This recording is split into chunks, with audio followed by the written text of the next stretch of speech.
No, they are. Rolling behind the pace car. This is what we really want to see, though, Keith, isn't it? In action. You know, it's always lovely to see a car.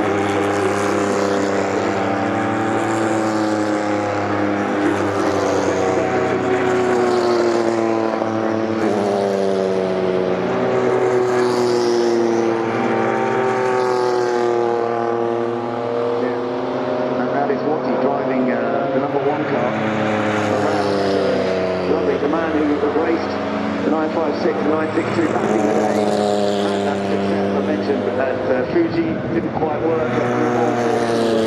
He attempted a few times and was front runner, but the reliability for him didn't always work out. It did work out for Derek Weber.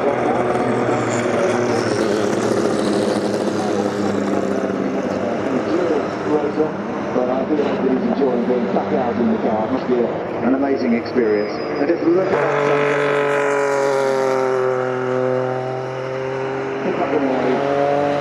Very different sound, of course, to the V10 Formula 1 cars we heard earlier. These are flat six-cylinder turbocharged engines, don't have the same revs of the V10s. Well, they wouldn't really last 24 hours, would they, I suppose? The V10s, no, that's right. They used to get through so many engines every weekend, let alone fuel and mileage also coming into the equation. I mean, you touched on it a little earlier on, that the restriction was on the fuel they could use for a race meeting. Yeah, absolutely. Well, the flat six engine that they used in these, it started out as just 2.6, it went to 2.8 with a single turbo.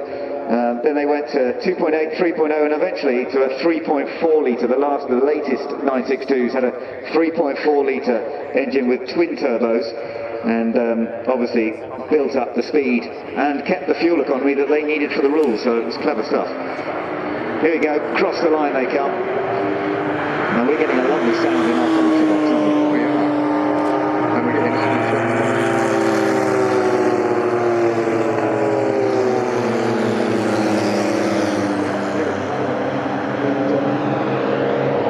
Considering the time that most people have been here since 7:30 this morning when the gate opened. It's fun to see how many people this atmosphere. 40 years then since the start of this era and the first Porsche 956 win, 40 years ago, and we are seeing a remarkable collection of cars out here right now, making the most of this beautiful Goodwood.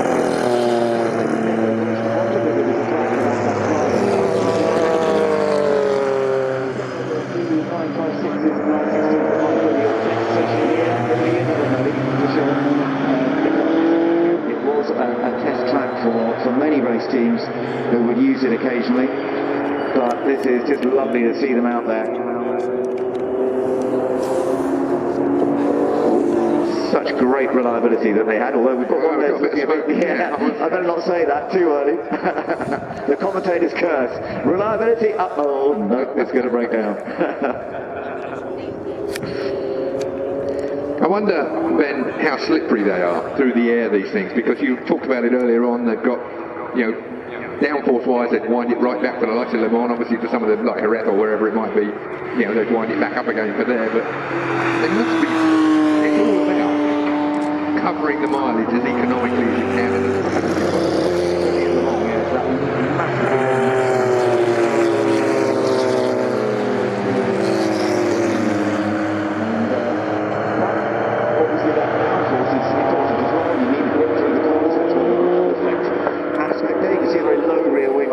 cars are very much Le Mans style with the long tail rather than the high rear wing, which you are seeing on some of them as well, which created more downforce. The cars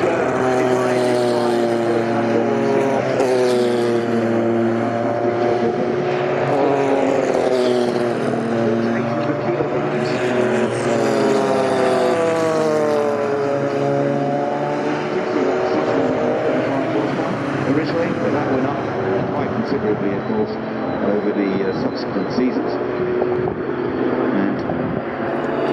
And there we are, looking at the number 21 car, one of the team cars, as I mentioned earlier. So many successful teams ran the 956 and 962s.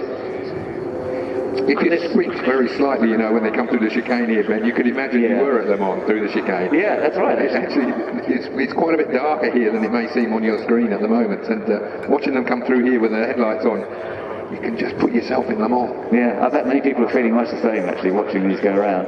Yeah, that blue Crema car, the Kenwood blue car, that was actually a car that Mario and Michael Andretti, along with Philippe Alliot, finished third at Le Mans. And back in the day, that was in 1983, I believe. And the Andretti family, they also all teamed up again in another one of the Porsches. One of the cars that's actually out there now, one of the original 962s. We had Mario, Michael and Jeff Andretti all shared